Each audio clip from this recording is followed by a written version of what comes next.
You must have heard this threat, nyamaza, dudu cha kukula. A common warning to children in most African societies to stop crying or some crawling insects will devour them. But what if I told you that these creepy crawlies like black soldier flies, red earthworms, African night crawlers, snails and even crickets are not only harmless but can also be a source of income? Despite the phobia of crawling insects, 28-year-old agripreneur George Muturi uses these creatures to create a sustainable livelihood by transforming waste into valuable products like vermicompost and vermiliquid. This video explores the use of red earthworms in organic farming, demonstrating how these creatures can be allies in agroecology. Here is Zablon Oyugi with more information from this interview with George Muturi at his farm. My name is Daniella and this is Everything and Anything Agriculture. Thank you.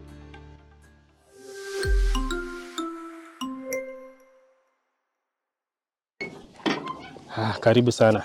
Asante. Yeah. Huku ndio kaga. And the farm is comfort worms and insects. Hapa tuna deal na mambo ya wadudu, earthworms. Pia tuna deal na black soldier flies. Tuna deal na kuku, sungula, azora. So hizi vitu zote zinahusiana just na general farming activities. Then kule chini tuko na worms, so huko ndiko tutaenda. Sawa. Mr. George. Yeah. Asante kutukaribisha Smart Farmer. Karibu sana. Hebu tuonyeshe, what are you doing here? What is this unit? How do you call it? So now this unit we call it a vermicomposting unit. And kenye tunafanya hapa, we are doing here tunaita vermicomposting. Yes. So there are different ways of composting, ama kutengeneza mbolea. Kuna ile normal composting where we heap the manure, the raw manure, plant remains, then we keep on turning. Then kuna ingine tunatumia microorganisms to break down. Then now we have this that we use the worms to compost. And that is why we call it vermicomposting. How do we call the worms? We call them vermiworms. So they're different types, but now specifically these ones, we call them vermiworms. Yeah, which are used for vermicomposting. And kuna different types pia. So the specific type that we have here, it's the red worms. Okay. Yeah. All right. Yeah. So where do we get them? So now for the red worms, here in Kenya, the process ilianza na JKUAT. So they started breeding the worms, they started training farmers and setting out the worms so that a farmer can be able to start. Because once you get a few worms, you'll be able to breed them from there, wazaane wakue wengi. So we got a few around now 10 years ago. From JKUAT? Yeah, then now we have been populating them. So now we have gotten many now to compost in these units that we have. Okay, like how many kilograms or how many worms did you begin with? So I started with 10 kgs of worms. Zenye niliweka one bed. How much did you buy that? So now that was, they started selling at 2,500. Yeah. Then now, nikaweka tu kwa bed moja. Yes. This is what we call a bed. Is there a specific condition in terms of maybe temperature or humidity that the worms operate best? Yeah. So the worms operate best at temperatures from 15 degrees and not exceeding 30 degrees. Yes. So if it hits, for example, 35, you find that they get a bit uncomfortable. Some will start dying. Some will start moving out of the unit. So if the environment is good, not good, they move out. So we have to look at that, the temperatures. Of course, which is so much defined by what we feed. Because now what we feed, we'll either increase our temperatures, it can keep it in a cool environment, or it can be too cold.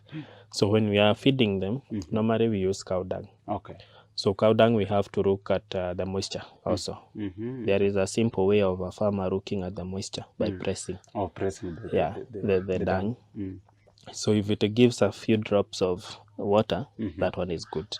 So now that one, once we press it there, it will last So generally for the it should 2 not months. be fresh. It should not be fresh because once it's fresh, the ammonia level is high, so it will kill the worms. So it should not be very fresh. It should not be so aged, not like for 2 years or 1 year, because we also need something that the worms will be able to feed on and break down. So if it's aged, you find that they won't have anything to work on. So about manure that is 3 weeks. So 3 weeks old to a month, that one is good. So we press, we see if it gives a few drops, that one is good. If it does not give any water, it's not good. We add more water. Oh, you can add water. Yeah, you add more water because if it does not give us some water, it means most likely once we press it here, the temperatures will go up.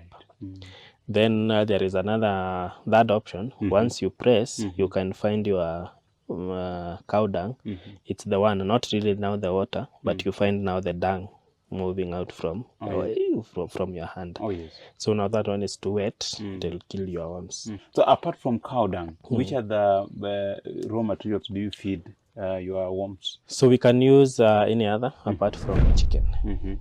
We exclude chicken because of also the high ammonia levels and also the issue of temperature. Then from there, we can use market waste. We can get fruits, vegetable, the waste from the market. That is biodegradable. We can feed that. What we don't use in terms of the waste is either cooked food or processed foods, and also citrus fruits, the oranges and the lemons and pepper. Because of the issue of acidity. So once acidity builds up, it kills the worms. So, tell us, these worms are feeding. They are growing. And maybe it might reach a point where they might die because they are also living organisms. So how long does that one take, and how do you replenish maybe the bed? Okay, so now since it's a natural thing, we say, the worms will keep on populating. They kind condition how they live, because the worms normally lives for around 3 years. Then now from there, within those 3 years, the worms they lay eggs. Then those eggs will hatch within 3 weeks, and after 3 weeks, they mature on within 3 months. Now after 3 months, they start now giving us eggs again. The population normally drives them either to lay eggs or not to lay eggs. So if I put a small amount here, I should have introduced 5 kgs, but maybe I introduced 2.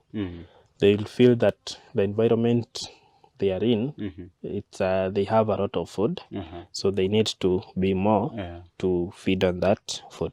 So what they do, you find that they lay a lot of eggs in that unit or in that bed. So at a certain point, you will find they have a lot of eggs. At a certain point, you will find there are no eggs because the population is high. So they control how they lay eggs and how they hatch.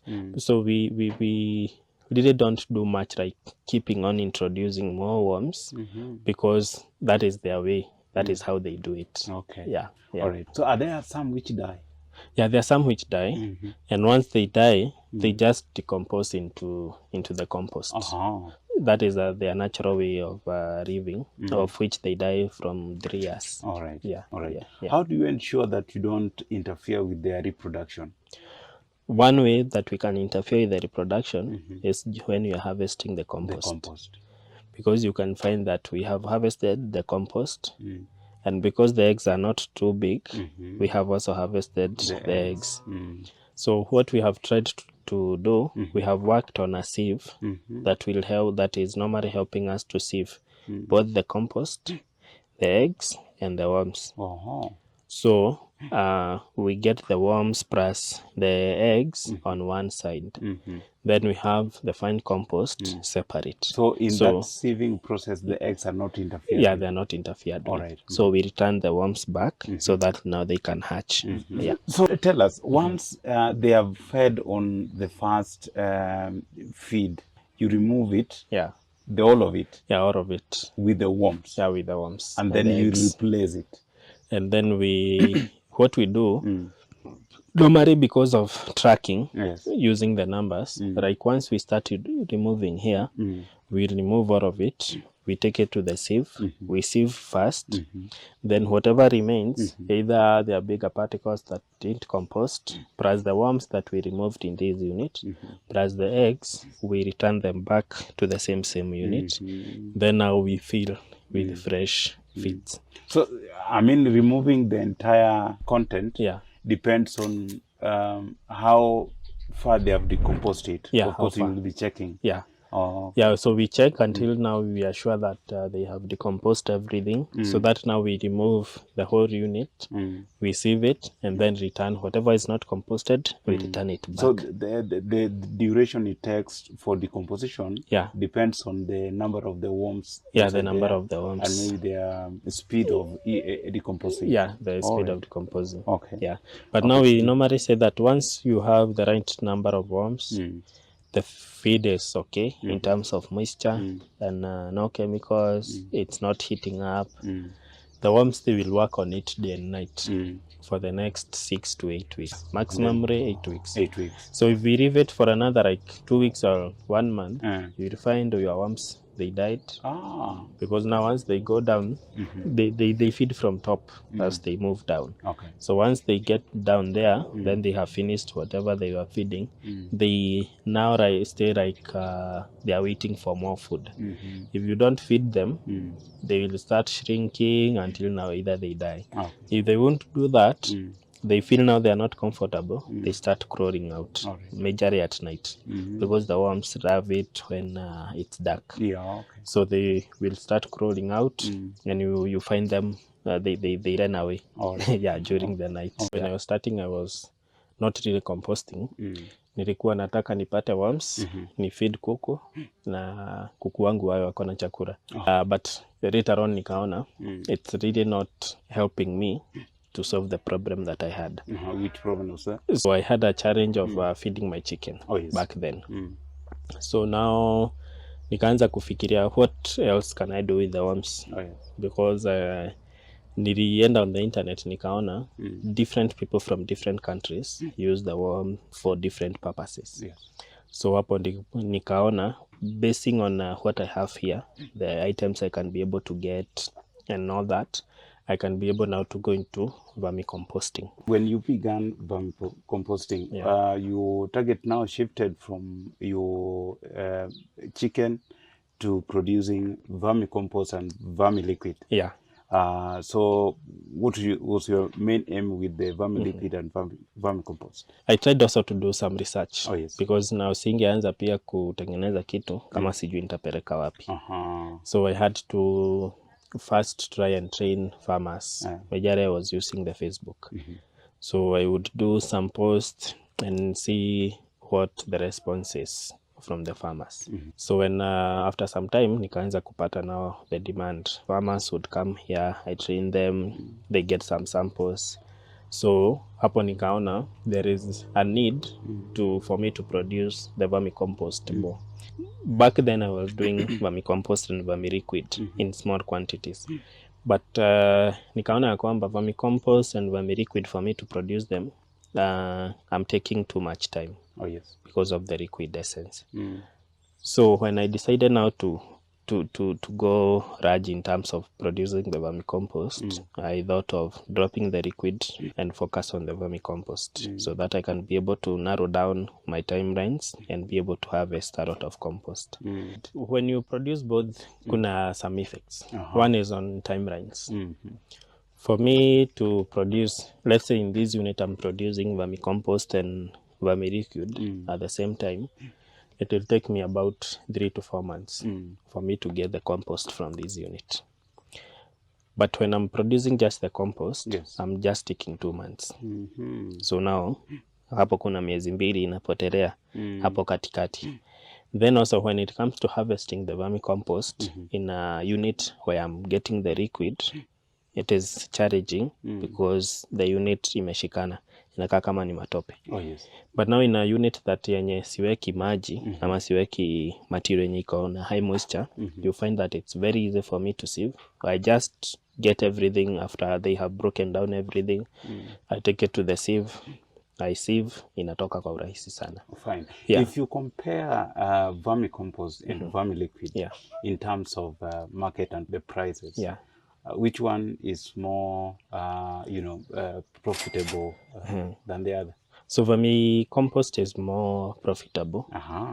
For example, in this unit, in a month, I can get like 20 liters of vermiliquid. Of which, if I sell it, I'll sell at 100 bob per liter. Yeah. On the other side, from the same unit, I'm able to get 150 kgs of vermicompost. When I sell it at 50 shillings. So this one is 7,500 after 6 weeks. If I get the vermiliquid, it will be going to around 2,000 shillings. And also it will affect my other process of producing the compost within the required time. So you bought your first worms? Yeah. You brought them here? Yeah. How many structures did you have? By then I had rabbits. Okay. Yeah. So nikauza rabbits, nikakuwa na hako ka structure ka rabbit, kalikuwa empty, about 3 meters by 3 meters. Then hapo nikatengeneza bed moja, a big bed, yenye ilikuwa 3 meters by 1 meter. Okay. So hapo nikaweka my worms there. So now the process started there. Nikakuwa nayo like for 2-3 years. Nikaona I can build another one, so I added within just that unit, nikaongezea another bed. So zikakuwa 2 beds. So nikazarisha worms hapo kwa muda. So when I decided to do that, ni remove now from the 3 by 3 meter unit. Kwanza nikajenga this one whole unit. Oh yes. How big is it? So now hii unit iko na 3 different compartments. So iko na this one yenye iko na 27 by 17 feet. So hiyo ndio nilianza nayo. Na hapo ndani ilikuwa na space ya harvesting. Then nikaweka 4 stands. So now 4 stands ni stand moja iko na 3 beds. So that was 12 beds. So nilianza na 12 beds wakati nili decide to expand. So nikaanza sasa process hapo ya vermicomposting. Okay. The other aspect is building the structure. Where do you get some of your materials and maybe the overall cost of building a unit? The materials that we have used, mainly it's what we get around and locally available. So we use timber, then we just use the polythene. Polythene. It's a greenhouse polythene because of its durability. Because we have to look at something that will stay for long. Oh yes. Then once we have that in place, now we make the units the way we have made them. So we have made a 3 bed unit because we tried to look at which is the unit that will fit us. One, in terms of saving the space, because we have a limited space. Second, being able to keep away predators, like safarians. Safarians. Or safarian insects. So these ones are the major predators. So that is why we had to do a stand that is raised from the ground. Yes. Then we have some plates down there. The metal plates. Yeah, the metal plates. So they help. So they help us measure in. We put oil there, so the safarians can't cross. So that you can show us the oil. Yeah. So now we just place the oil here. So that now you see now like that tiba and that one. Yes. They look a bit oily. So that one now. Must we use the metal plates? So we looked at what is durable, what is easy to get, because we are trying to look at maybe you can get plastic cans, but now because of weight, it won't be really durable. Then we found that you can just buy these metal plates at a low cost. They would be durable. We have been using them now like for the past 4 years, past 5 years. Yeah. Okay. And they are still good. So you're saying from the plate up here is like how many? So from down here to here, we do 8 inches. 8 inches. Yeah, 20 centimeters. Then now from there, we make our bed, which is 1 foot deep. And it's 2.5 feet wide. Then the length from here to there, it's 7 feet. That's almost the standard one that is required. Yeah, that is almost the standard one. All right. So now with that unit, I'm able now to bring in 5 kgs of worms in that unit and 300 kgs of raw composting material. Okay. Yeah.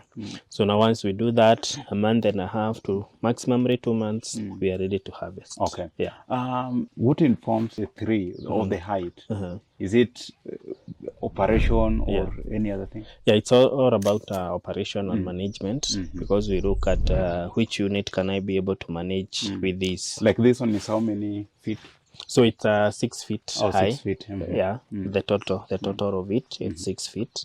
So looking at how can I be able to manage that even within the top bed.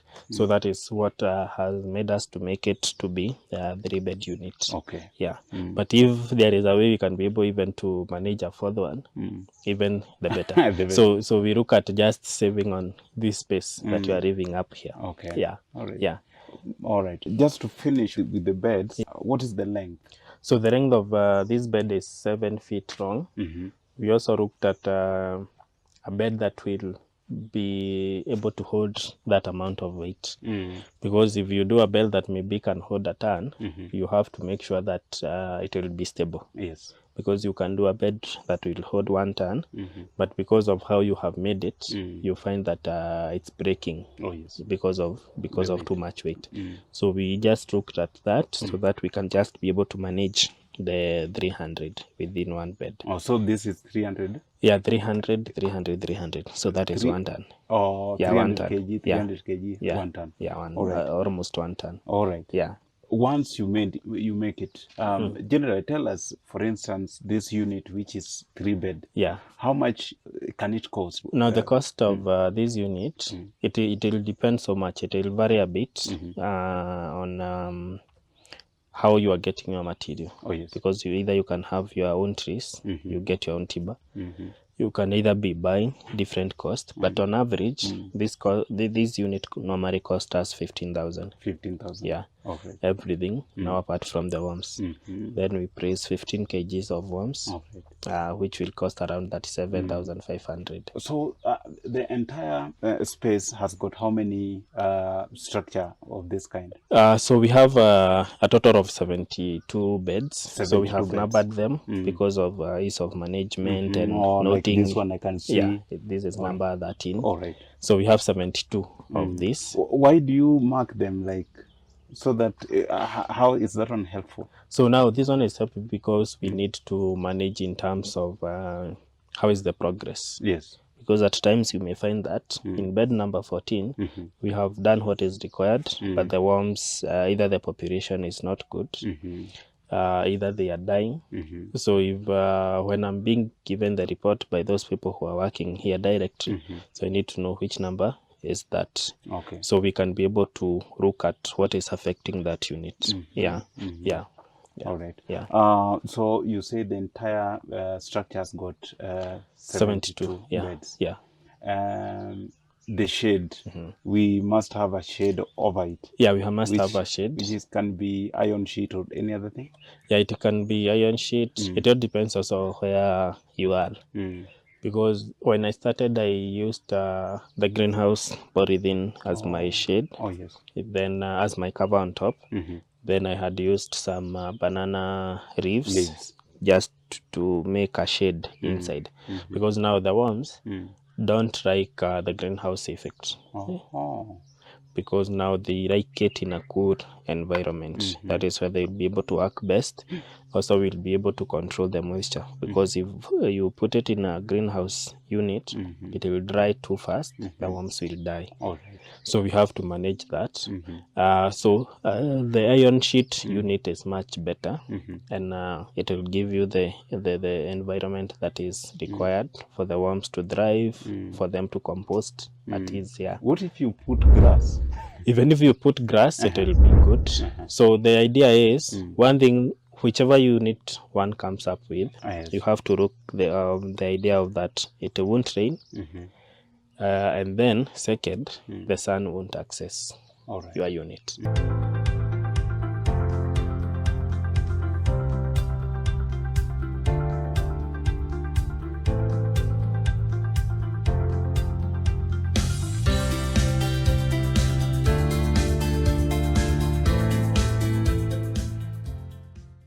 The output, it's quite good, because it's doing 400 kgs per hour. 400 kgs per hour. Yeah. Because also the capacity we are looking at, currently we are working on this unit, which is giving us 6 tons.